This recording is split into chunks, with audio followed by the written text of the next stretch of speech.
the What It Takes radio company, helping you reach your audience. And we do so also as a part of sharing God's special wisdom and, of course, telling the Jesus story. And we continue with the E Stanley Jones podcast, The Man, the Mission, and the Messages. How to live now, right now, and forever. And we continue with a further conversation with a man who knew and served him well. Again, Roberto Escamilla. Once again, ladies and gentlemen, welcome to the E Stanley Jones podcast. It is E Stanley Jones, the man, the mission, and the message. And we're trying to better explore who he is as a man, and then more and more about the lessons and the things that he can teach us to help us live better right now and then forever.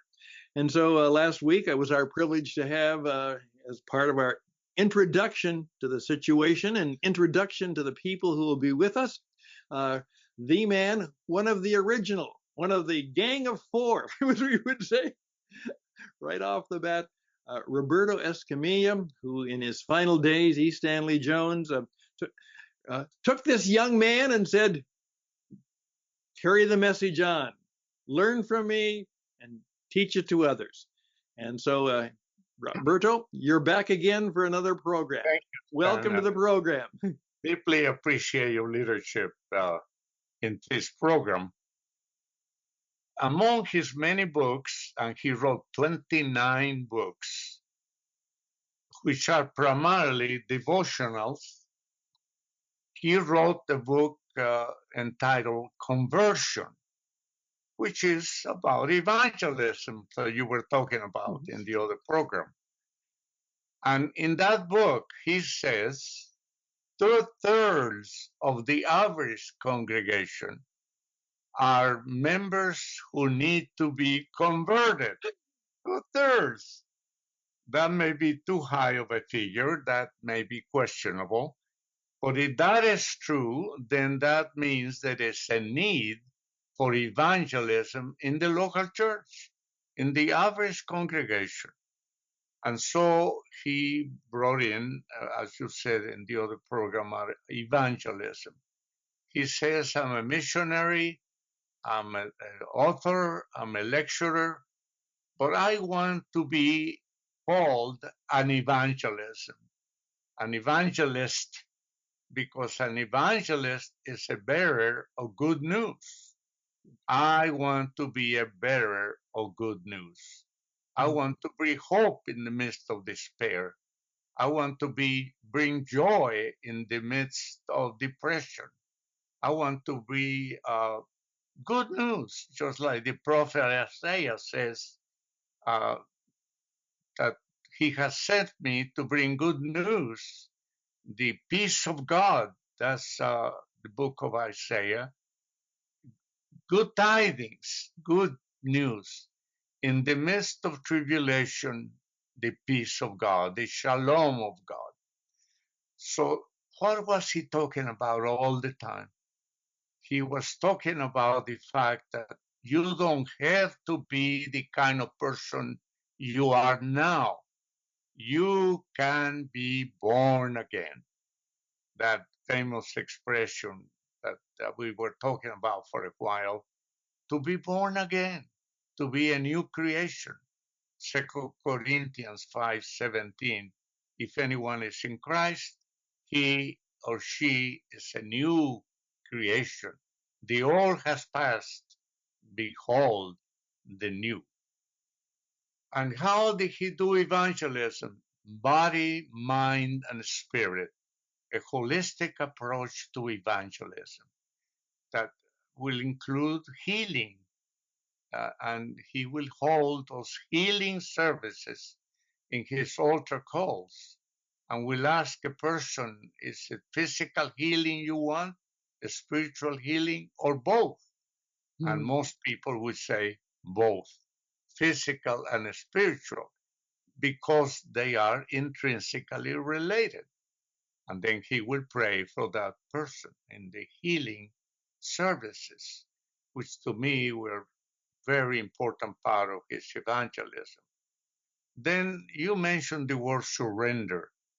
He was always talking about surrender. What? All your resentments, all your anxiety, all your loneliness, all your problems, whatever it is, surrender it.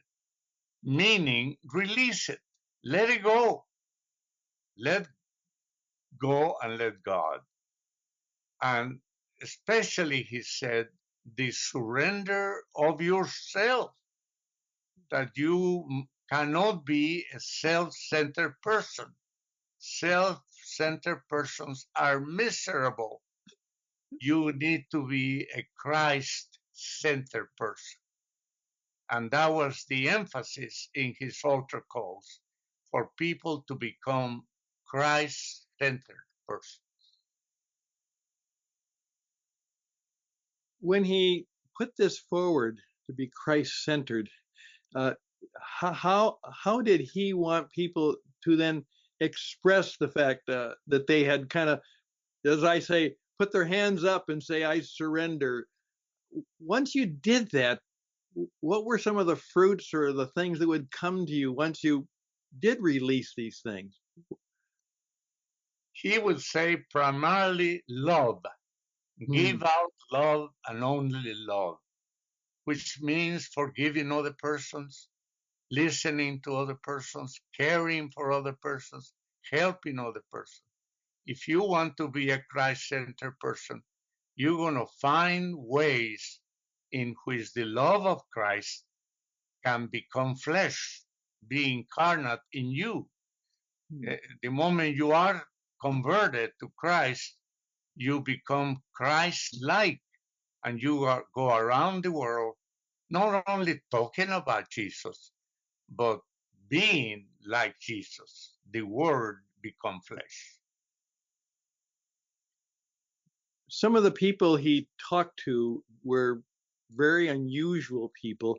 And in fact, we do know that he had a relationship of all, this is surprising to many people, but Gandhi himself was in communication. The great leader of independence had a strong relationship with this American preacher, as he would say. Could you tell me a little bit more of what you understand from that? He wrote a book about Gandhi, which can be secured, I'm sure. Mm-hmm. He got the idea of the ashrams from Gandhi. You see, Gandhi had ashrams based on his own religion, his own understanding. So he put Christian content into the ashram, which means silence, I already mentioned, which means loving one another, which means caring for one another, which means surrendering everything that you carry in your life, that so you can become a new creation, a free person from all the past.